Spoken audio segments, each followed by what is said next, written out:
তো বন্ধুরা, আপনাদেরকে স্বাগত জানাচ্ছি আমার এই ইউটিউব চ্যানেলে। তো যারা পিরামিক্স কিউব সলভ করতে পারে না, আজকের ভিডিও তাদের জন্য। আশা করছি আপনারা ভিডিওটা শেষ পর্যন্ত দেখবেন।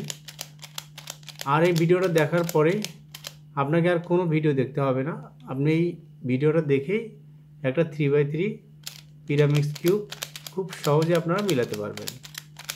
তো সেই জন্য যারা নতুন, প্লিজ ভিডিওটা লাইক করে চ্যানেলটা সাবস্ক্রাইব করবেন, আর যারা অলরেডি সাবস্ক্রাইব করেছেন তাদেরকেও অসংখ্য ধন্যবাদ। প্রথমে আমরা চলে যাই মূল ভিডিওতে।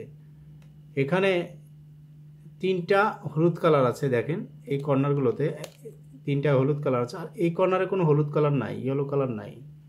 তো এটাকে আমরা কি করব, প্রথমে স্ক্র্যাম্বল করব। আমাদের একটা শিখলাম কি, যেখানে একটার মধ্যে হলুদ কালার ছাড়া আছে, আমরা এটাকে এলোমেলো করলাম।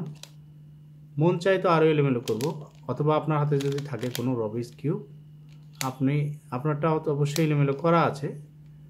আপনারা কি করবেন, প্রথমে যেটা কালারে হলুদ নাই সেই কালারটাকে উপরে রাখবেন, উপরে রাখবেন। এভাবে উপরে রাখার পরে এখন যেগুলোতে হলুদ কালার আছে এই কর্নারগুলোতে, সেই কর্নারগুলোকে আপনারা ধরে ধরে, সাপোজ এখানে একটা হলুদ, এই কালারটার মধ্যে হলুদ নিয়ে আসবেন একটা কালার, এই সেন্টার কালার এটাকে বলা হয়, সিঙ্গেল একটা কালার আছে, এটা হলুদ। আরেকটা কালার আছে, এই পাশেটা ঘুরাবো, ঘুরিয়ে এটাকেও হলুদ নিয়ে আসলাম।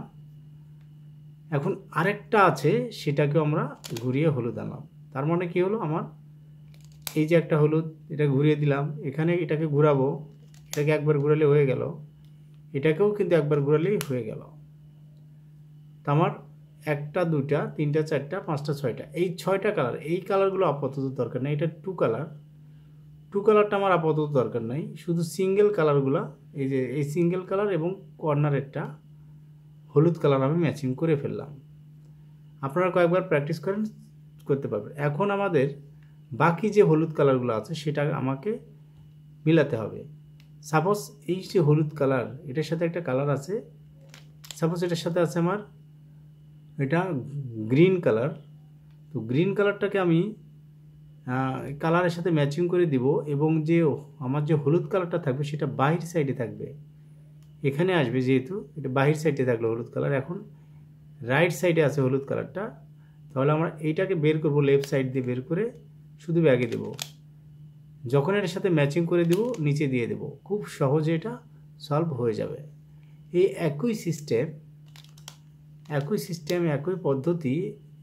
তো আমরা এখানে কালারে ম্যাচিং করে এই যে হলুদ কালারটা আছে আমরা নিচে দিব, এটাকে আমরা একবার উপরে দিলাম, এটাকে ম্যাচিং করে দিলাম, এটাকে নিচে দিলাম। সেম অ্যালগরিদম, খুবই সহজ। এটা কিন্তু আমার অলরেডি ম্যাচিং হয়ে গেল। যখনই ম্যাচিং হয়ে গেল, আমরা কি করব, উপরে যে কর্নারটা আছে, এখানে যে কালারটা আছে, এটাকে ঘুরাবো, ম্যাচিং করাবো। সাপোজ একবার দিলাম, ম্যাচিং তো হলো না, আবার দিলাম, আমাদের 2বার দিলেই ম্যাচিং হয়ে যাবে। ম্যাচিংটা হয়ে গেল, এখন আবার এই কালারটার সাথে এই কালারটা ম্যাচিং করবো, সেই জন্য কি একটা ঘুরাবো না, এখন ঘুরাবো দুটো ধরে একবার ঘুরালাম, ম্যাচিং হয়ে গেল। তো বন্ধুরা, ভিডিওটা ভালো লাগলে ভিডিওটা লাইক দিবেন, আর যারা নতুন চ্যানেলটা সাবস্ক্রাইব করবেন, আর যারা অলরেডি সাবস্ক্রাইব করেছেন তাদেরকে অসংখ্য ধন্যবাদ। এরপরে যদি আপনাদের কোনো সমস্যা হয় অবশ্যই কমেন্ট করে জানাবেন। আশা করছি যদি আপনাদের এইরকম হেডলাইট আসে, অবশ্যই যদি হেডলাইট আসে, হেডলাইটগুলোকে রেখে আপনারা একবার নিচে দিবেন একটা, তারপর আবার ওটাকে সামনে দিবেন, আবার উপরে দিবেন, আবার সামনে দিবেন, নিচে দিবেন, সামনে দিবেন, উপরে দিবেন, সামনে দিবেন। কয়েকবার দিলে আপনার এটা খুব সহজে মিলে যাবে। তারপরেও কমেন্ট করবেন অবশ্যই। বন্ধুরা, আজকের ভিডিও এই পর্যন্তই। ভালো থাকবেন সবাই।